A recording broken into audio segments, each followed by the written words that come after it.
ඔන්න ඉතින් වස්තුකින් ඔයාලා ගොඩාරියක් දෙනා ඉල්ලලා තිබුණානේ පාට කුරුල්ලෝ කතාව ගැන අපිට කියන්නකෝ කියලා නේද?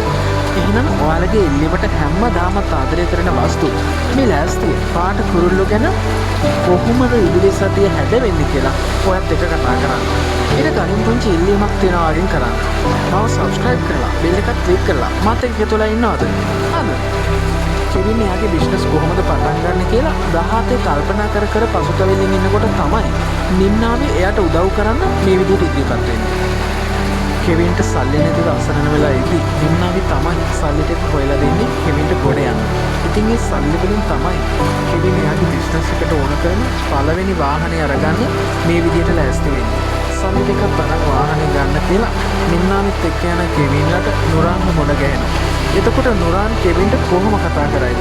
පුරුදු විදිහටම මංචිත කියනවා කියයිද? එහෙම නැත්නම් කෙවින් කියලා කතා කරයිද?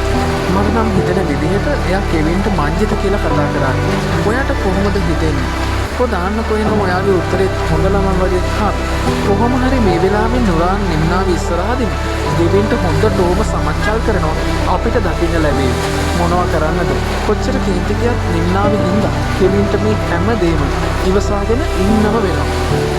කොහොම හරි මේ සතිය ඉඳලා නිම්නාවේ ඉන්න කෙවින් යාගේ සාර්ථකත්වයේ වෙනුවෙන් යන ලස්සන ගමන ඔයාට මේ සතිය ඉඳලා බලා ගන්න පුළුවන්. මේ වගේ ආදරෙන් පාට කුරුල්ලෝ එක ඉදිරියටම පියාඹන්න වස්තු එක එකතු වෙන්න කියලා විතරමයි අවසානයේදී මට ඔයාගෙන් ඉල්ලන්න තියෙන්නේ. ඒකට ඉතින් මාව subscribe කරලා bell එකත් click කරලා මාත් එක්ක එකතු වෙන්නම වෙනවා. එහෙනම් ඉතින් අදට යන්න. ආයම දෙනකන් පරිස්සම සතුටින් ඉන්න. මම වගේ ආදරණීය වස්තු